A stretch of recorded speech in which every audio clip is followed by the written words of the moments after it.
It's Wednesday, time to break out the crazy again. WTF Wednesday here on SHAPEFIXER. Welcome, I'm Andrew. I'm a nutritionist and a lifestyle coach, and we work with nutrition and sport and other aspects of lifestyle to try to optimize our health, especially as we age, and that includes looking at metabolic conditions or syndromes or diseases, as they're sometimes misleadingly called, and trying to get us to live the best lives we can for as long as possible. And the crazy for this Wednesday, the WTF issue is, what are people talking about when they say, oh, everybody's different and there's no one diet that works for everybody?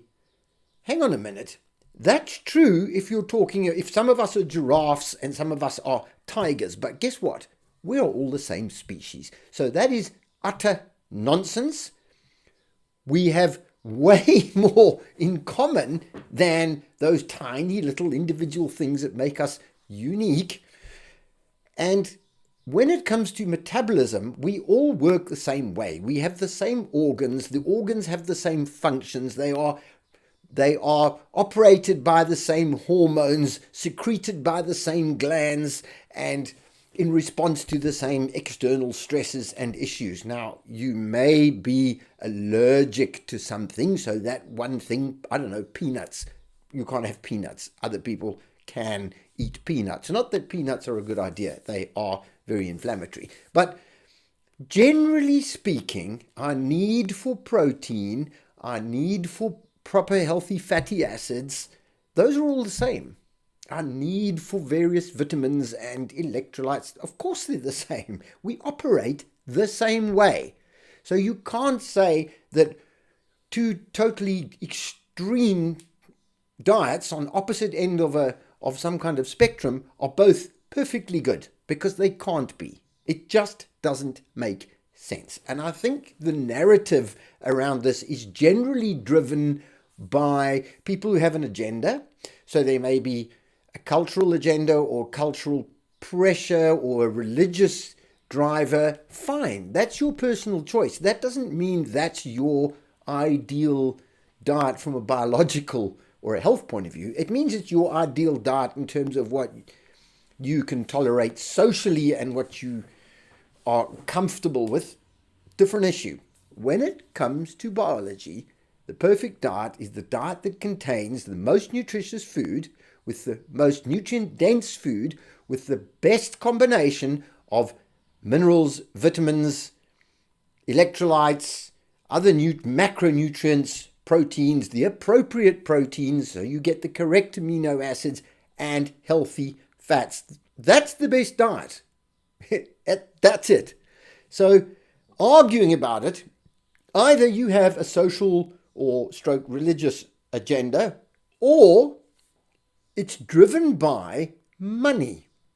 Big food companies promoting types of food which very often are so processed they're fake food. They're not even proper food anymore, because they are making a lot of money out of easy to produce, long-lasting, long shelf life muck. Or the pharmaceutical industry, which has a financial interest in selling us drugs to manage the symptoms of our bad diet. And so you owe it to yourself to understand what's good for you, what your body needs, and what it downright just doesn't need. Okay? And everybody's going to argue about this. Go to the science, go and look it up, read up on it, try to understand it with an open mind. Okay? Sugar is not good for you. You do not need any sugar in your diet. Yes, you need a little bit in your blood, but your liver will make it. It's called gluconeogenesis, is the process. You don't need to eat any sugar whatsoever. You need protein, you need fat, you need vitamins.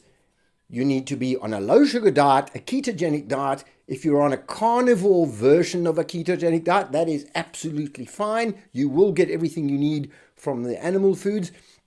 If you're not intolerant to any particular plants and you're not having autoimmune issues or any other problems, by all means, include some plants in your diet if that makes you happy, but be aware of the sugar because sugar comes from plants. So avoid the high starchy plants and try to avoid the inflammatory ones because there are lots of compounds in plants that are very inflammatory. That does not apply to animal food unless, of course, you have something like a shellfish allergy. But we spoke about allergies earlier on. It's just not true that you can thrive equally on very, very varied diet. Now, you can survive, of course. We have adapted to be able to eat a variety of things so that in times of need, we can change our diet and we can get through those times until our preferred food is back on the menu, as it were. But we are essentially carnivores. We've been carnivores for hundreds of thousands of years. We can supplement with some plants from time to time when we need to. Sugar has no business in our diet. Fiber has no business in our diet. I'm not putting all the science below this video. I will link other videos that I've done on those subjects specifically. Okay, so you can go and look at the science. You can look at the data. You can read the articles. If you don't want to do that, that's absolutely fine. Carry on believing whatever you want to believe and good luck with your health. But at the end of the day, we're all the same. We're one species and we do need pretty much the same food. So WTF Wednesday, what the F are people talking about trying to make us eat the rainbow as if a color is a vitamin? This is absolute nonsense. Thank you for your time. Thank you for putting up with my ranting every Wednesday. Please subscribe to this channel and let's just debunk a few nonsense things on a Wednesday.